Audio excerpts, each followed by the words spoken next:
भाषा एवं पाठ्यक्रम में हम वाचन कौशल की शिक्षण विधियां हैं इनको पढ़ेंगे। इससे पहले हमने वाचन कौशल के जो नियम हैं, सामान्य नियम, उनका अध्ययन कर लिया है और वाचन शिक्षण की क्या उपयोगिता है, वाचन शिक्षण के माध्यम से किस प्रकार से बालक अपनी अभिव्यक्ति को व्यक्त करते हैं, अभिव्यक्ति स्तर उनका सशक्त होता है और वाचन के माध्यम से अपने भाव और विचार हैं उनको प्रभावशाली रूप से वह अभिव्यक्त कर सकते हैं। इसी दृष्टि से हम वाचन कौशल बालकों में विकसित करने का प्रयास करते हैं। तो वाचन कौशल को किस तरह से विकसित किया जाना है, इससे संबंधित वाचन शिक्षण की कुछ विधियां हैं जिनके आधार पर वाचन कौशल को विकसित किया जाता है। तो वाचन शिक्षण की जो विधियां हैं उनका अध्ययन आज हम कर लेते हैं। वाचन शिक्षण की विधियां।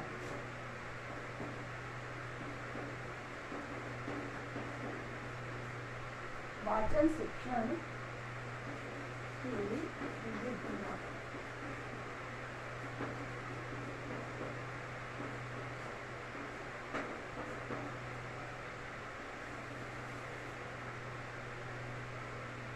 वाचन शिक्षण की विधियों में जैसे हम सबसे पहले बात करें वाचन शिक्षण में, सबसे पहले पुस्तक को पढ़ना, किताबों को पढ़ना या किसी भी वाक्य शब्द हैं उनको पढ़ा जाना, बोलना।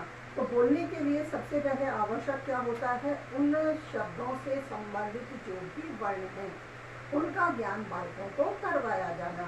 तो सबसे जो पहली विधि है वर्णबोध विधि। वर्णबोध विधि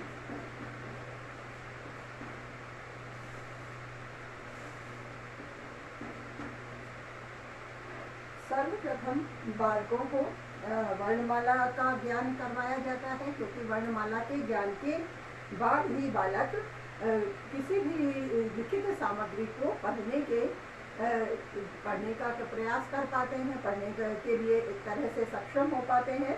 इस विधि के अनुसार सबसे पहले बालकों को प्रत्येक जैसे जो वर्ण हैं, अक्षर हैं, उनका ज्ञान करवाया जाता है। पहले वर्ण और अक्षरों में भी जैसे वर्णमाला है स्वर और व्यंजन में विभाजित होती है, स्वर व व्यंजन। स्वर और व्यंजन में भी पहले स्वरों का ज्ञान बालकों को करवाया जाता है। किस प्रकार से वर्णों की लिखने की विधि है, जैसे स्वर में आ वगैरह आते हैं, तो किस तरह से वर्णों को लिखने का उन्हें अभ्यास कराया जाता है और लिखने के साथ ही किस तरह से उन्हें बोलना है, क्योंकि यहाँ हम किसे पढ़ रहे हैं, वाचन। तो इन्हें बोलने के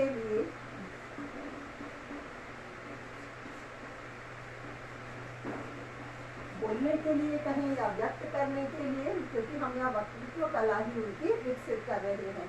इस दृष्टि से इन वर्णों के उच्चारण को किस तरह से वो करेंगे, किस तरह से उसे बोल पाएंगे, इस तरह का प्रयास बालकों को करवाया जाता है। जैसे वर्णों की पहचान कर सकेंगे, वो पहचान करने के बाद उन्हें बोलकर व्यक्त कर सकेंगे कि किस तरह के वर्णों को वो देख रहे हैं, किस तरह के वर्णों को पढ़ रहे हैं, बोल रहे हैं। और जब इनमें भी जैसे हम वर्णबोध की बात करें, वर्णमाला की, तो वर्णमाला में हम स्वर और व्यंजनों को रख रहे हैं। तो इसमें से भी जो स्वर हैं, पहले स्वरों का ज्ञान करवाते हैं, उसके बाद स्वरों की जैसे स्वरों से बच्चे भली भांति परिचित हो जाते हैं, उन्हें बोलने में सक्षम होते हैं। उसके बाद भी व्यंजनों का ज्ञान उन्हें करवाया जाता है और इस प्रकार धीरे धीरे संपूर्ण वर्णमाला से संबंधित जो भी वर्ण हैं, अक्षर हैं, उनका ज्ञान बालकों को करवाया जाता है। और जब बालक भली भांति यह हम इस बात से एक तरह से विश्वस्त हो जाते हैं कि अब बालक संपूर्ण वर्णमाला का ज्ञान कर चुके हैं और वर्णमाला उन्हें ठीक प्रकार से आ गई है, उसके बाद उसी वर्णमाला से कुछ छोटे छोटे शब्द बनाना उन्हें सिखाया जाता है। क्योंकि शब्द बनाने के लिए जैसे वर्णमाला उन्होंने सीखी है, हम जैसे एक ही बात कर रहे हैं, मानो जैसे कुछ ऐसे सार्थक शब्द बालकों के सामने रखे जाए, जैसे उन्होंने व्यंजन भी सीख लिए हैं, स्वर भी सीख लिए हैं, तो अब उनके सामने जैसे दोनों वर्ण हैं, दोनों वर्णों को पास पास लिखकर उन्हें इस तरह से उनके वाचन को विकसित किया जाता है, इस तरह के शब्द को बोलने का प्रयास करवाया जाता है।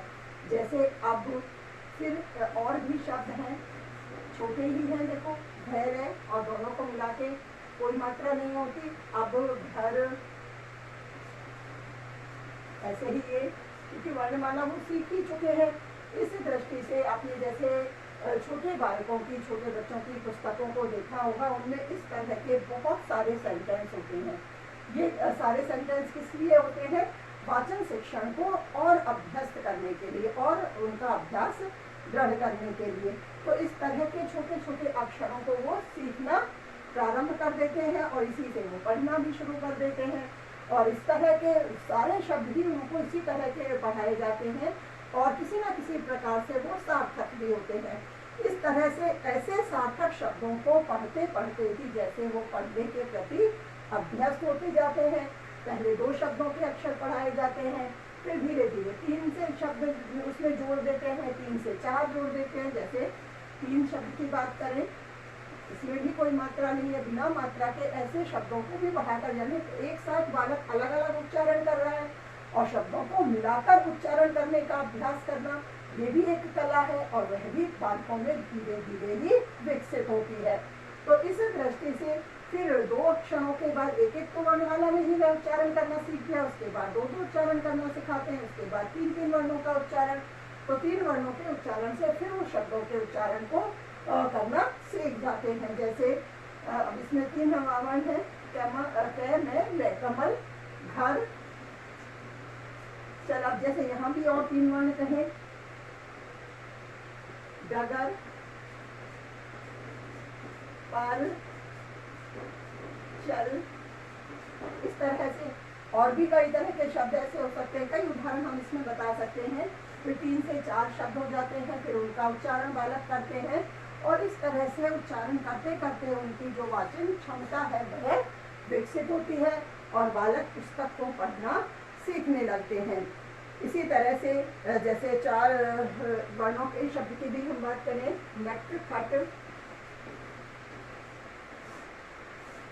अब ऐसे शब्द बालक, क्योंकि वो पहले से प्रारंभ से सुनते भी आ रहे हैं, क्योंकि सुना हुआ तो उन्होंने होता ही है इन वर्णों को, और जब बार बार अभ्यास करके पुस्तकों के माध्यम से इन्हें पढ़ते हैं और बार बार उनके सामने ऐसे शब्द आते हैं और बार बार कई पन्नों में इसी तरह के बिना मात्रा के शब्दों से उनकी पुस्तक बनी होती है। जब हम ऐसे प्रारंभिक स्तर के बच्चों की पुस्तकों को देखेंगे तो इस तरह के शब्दों से उनकी पुस्तकें एक तरह से बहुत सारे ऐसे शब्द उसमें मिल जाते हैं और इसी से वाचन शिक्षण उनका अभ्यस्त होता जाता है और वर्णबोध विधि के माध्यम से बालक पुस्तक को धीरे धीरे पढ़ना सीख पाते हैं। और इसी विधि में वर्णों का एक तरह से कहें कि क्रमबद्ध ज्ञान भी उन्हें हो जाता है।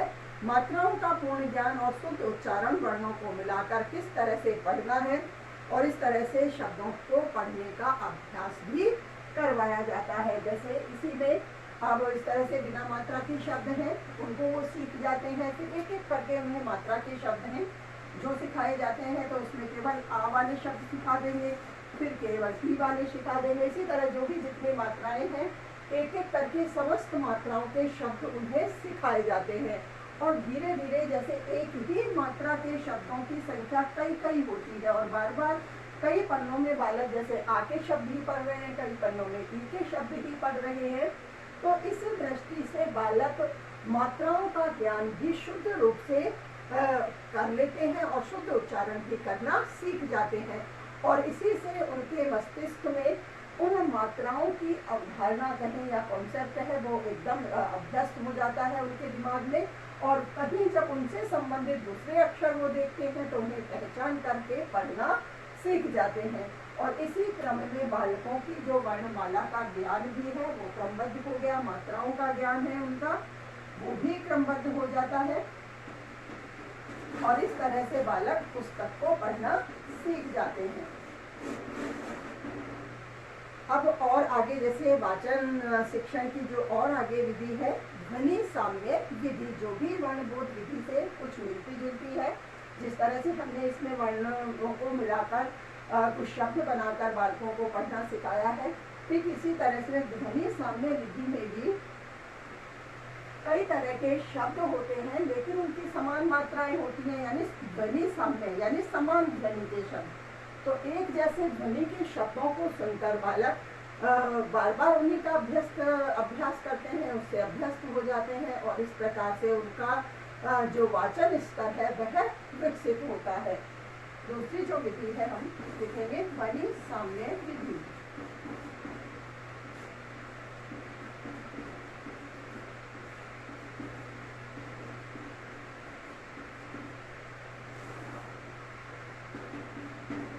इसमें समान ध्वनि के शब्दों का ज्ञान करवाया जाता है। जैसे कई उच्चारण में एक तरह से उन शब्दों की ध्वनि समान होती है, समान उच्चारित शब्द होते हैं, उनको एक साथ सिखा दिया जाता है और बालक धीरे धीरे उन्हें उच्चारण करते हुए अभ्यस्त हो जाते हैं। और इस विधि में सभी वर्णों को एक तरह से ये कहें कि सभी प्रकार के वर्ण इसमें सिखाए जाएं, यह थोड़ा मुश्किल होता है, क्योंकि एक जैसे वर्ण सभी हो यह आवश्यक नहीं होता। लेकिन इससे जो एक समान वर्ण होते हैं उन्हें सिखाते सिखाते बालक इस तरह से अभ्यस्त हो जाते हैं कि अन्य वर्णों को भी पहचानने की क्षमता उनमें विकसित हो जाती है। जैसे इसमें जो ध्वनि सामने से संबंधित शब्द हैं, जैसे हम कहें राम, काम, इस तरह से एक जैसे सुनने में उच्चारण में इनकी ध्वनि कैसी हो रही है, एक जैसी हो रही है। और भी कहें जैसे राम, राम, काम, दाम, नाम, शाम, जाम, गर्म,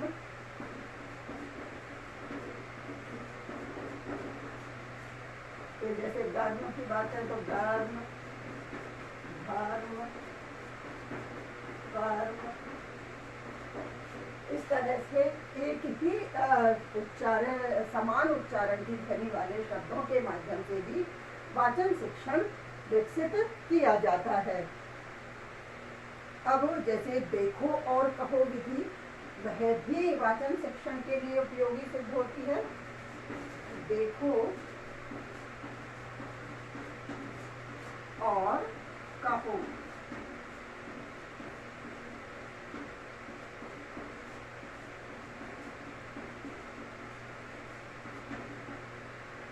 विधि। अब यहाँ देखो और कहो विधि प्रदर्शन विधि से भी जुड़ी हुई है।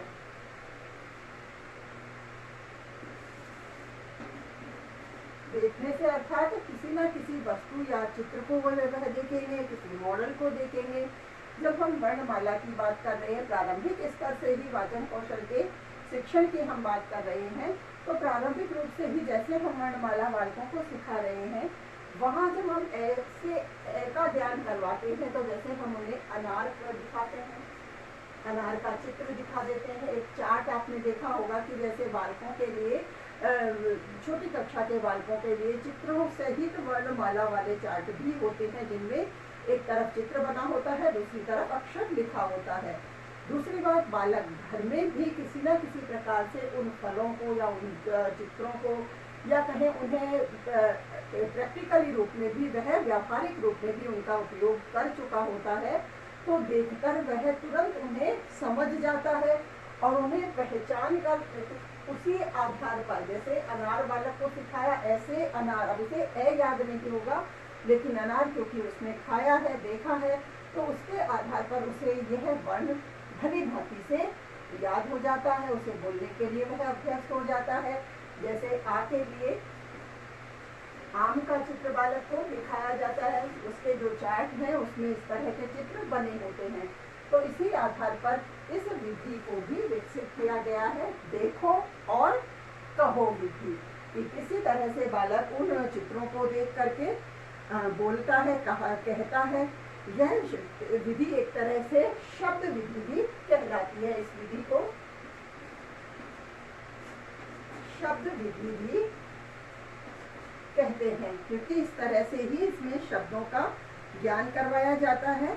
इस विधि में शब्द से संबंधित वस्तु या चित्र को दिखाया जाता है, फिर उससे शब्द का ज्ञान करवाया जाता है। जिस तरह की वस्तु को भी दिखाया जा सकता है या उससे संबंधित चित्र वस्तु यदि उपलब्ध नहीं हो पाती है तो उससे संबंधित चित्र को भी दिखाया जा सकता है। जैसे कि आम है, अनार है, इनका चित्र दिखाकर बालक से पूछा जाता है कि कौन सा वर्ण है, तो बालक अभ्यस्त होकर धीरे धीरे उस चित्र को देखकर उसमें साहचर्य स्थापित कर लेता है और उस साहचर्य के स्थापित होने से ही बालक वर्णों के उच्चारण को अभ्यस्त रूप से बोलने लगता है, सीख जाता है और शब्द को बोलने का वो अभ्यास कर लेता है। इस प्रकार बालक वाचन कला में या कहीं की वाचन कौशल में विकसित एक तरह से निपुण हो जाते हैं।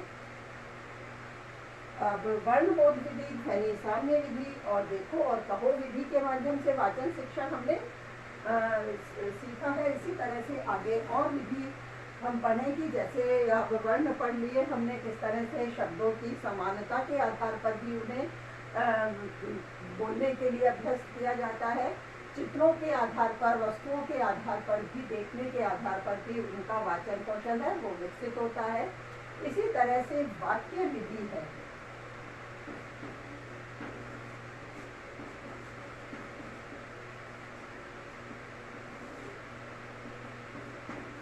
वाक्य विधि के माध्यम से भी वाचन शिक्षण विकसित किया जाता है या कहें कि वाचन कौशल का विकास किया जाता है। बालकों की वाचन कला को अभ्यस्त किया जाता है। वाक्य विधि भी एक तरह से मनोवैज्ञानिक विधि ही है।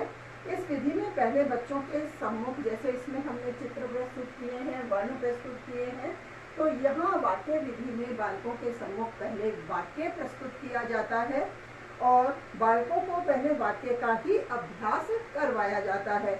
फिर शब्द तथा वर्ण का बाद में अभ्यास करवाया जाता है। पहले किसी वाक्य को उनके सम्मुख रख दिया जाएगा और उस वाक्य में आने वाले शब्दों का ज्ञान करवाते हैं, फिर शब्दों से वर्ण का ज्ञान करवाते हैं। और इस विधि में बालक एक तरह से स्वाभाविक क्रम में पढ़ना सीख जाता है और अतः इस विधि में हम पढ़ना सिखाने के लिए वाक्य शिक्षण विधि को ही आधार बनाते हैं। और इस तरह के जो शिक्षाविद हैं उनके विचारों के अनुसार वाक्य विधि को ही शिक्षण विकास, एक तरह से वाचन शिक्षण का आधार भी बनाया जाना चाहिए, क्योंकि एक स्वाभाविक क्रम में बालक इसमें सीखने का प्रयास करता है। इसी तरह से कहानी विधि के माध्यम से भी वाचन कौशल में बालकों को निपुण किया जा सकता है।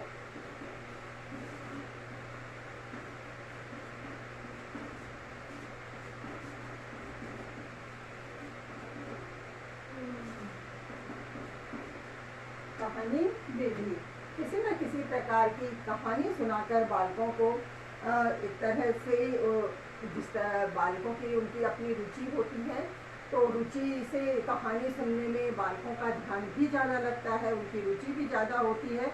इस दृष्टि से उनकी रुचि के अनुसार इस कहानी किसी न किसी प्रकार की उन्हें कहानी सुनाई जाती है।